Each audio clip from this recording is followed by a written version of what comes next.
Graça e paz, eu queria neste dia compartilhar uma palavra da parte de Deus que muito me chama a atenção, que se encontra lá em Lucas capítulo 7, que fala da cura de um servo, de um centurião romano. Diz a palavra que quando Jesus estava chegando em Cafarnaum, ele é recebido justamente por alguns homens, alguns judeus, que foram enviados por esse centurião para ir na sua casa curar, o seu servo que estava bastante doente, estava enfermo. E a palavra diz que ele estava quase à morte.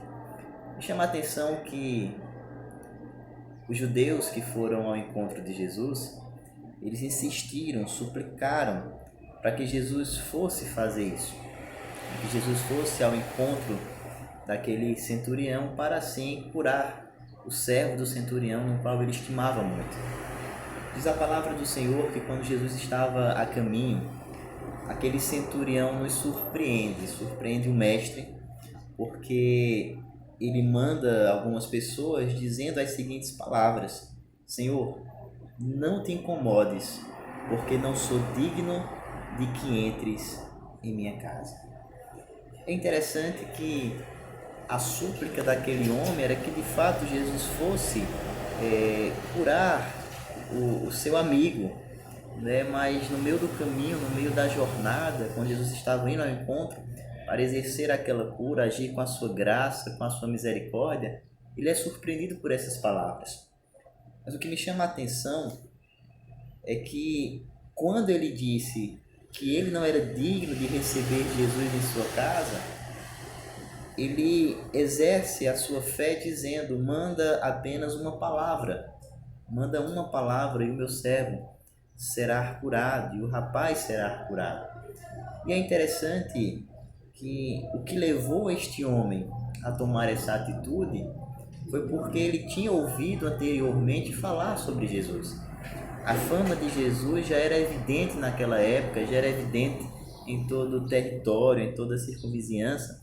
Então, as palavras que ele ouviu falar de Jesus fez com que a fé em seu coração fosse movida ao ponto de confiar e crer que Jesus de fato poderia mudar aquela situação. E ele diz: olha, eu não sou digno que o Senhor entre em minha casa, porém manda uma palavra, basta apenas uma palavra, e o meu servo, o meu rapaz, o meu amigo será curado. É interessante que quando Jesus estava diante daquela situação, quando ele ouve aquele clamor, ouve aquelas palavras, ele se admira e diz: olha, disse Jesus, afirmo-vos que nem mesmo em Israel achei fé como esta.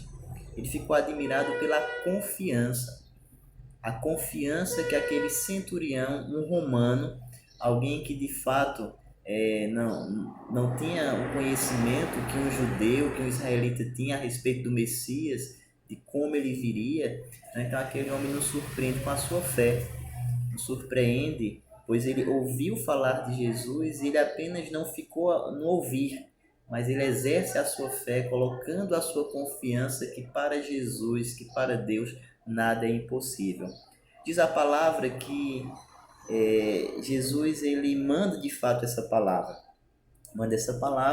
e quando aqueles judeus voltaram para casa, o servo do centurião estava salvo, estava curado. Eu quero chamar a tua atenção aqui essa manhã. Muitas vezes nós subestimamos o valor da nossa fé. Muitas vezes nós recorremos à oração como a última alternativa. Nós clamamos a Deus como a última alternativa, mas a nossa oração, o nosso clamor sempre tem que ser a primeira alternativa. Porque o Deus que nós servimos, ele está vivo. O Deus que nós servimos, ele reina, ele está assentado no seu trono e ele governa todas as coisas. Nós precisamos exercer a nossa fé. Precisamos apenas não agir com a fé apenas nominal, apenas da boca para fora, mas a nossa fé tem que nos levar a confiar que basta apenas uma palavra, e as situações que nós estivermos a enfrentar, basta apenas uma palavra de Deus, que elas serão transformadas. Então, ore, agradeça, exerça a sua fé, coloque a sua confiança em Deus. Sabe por quê? Quando eu olho para esse centurião, eu muito me alegro, porque ele nos deixa um exemplo de uma pessoa que reconhece que dele mesmo não tinha virtude alguma. Ele reconhece que ele não merecia nada do mestre, não merecia nem que o Senhor entrasse na sua residência, na sua casa. Assim somos nós.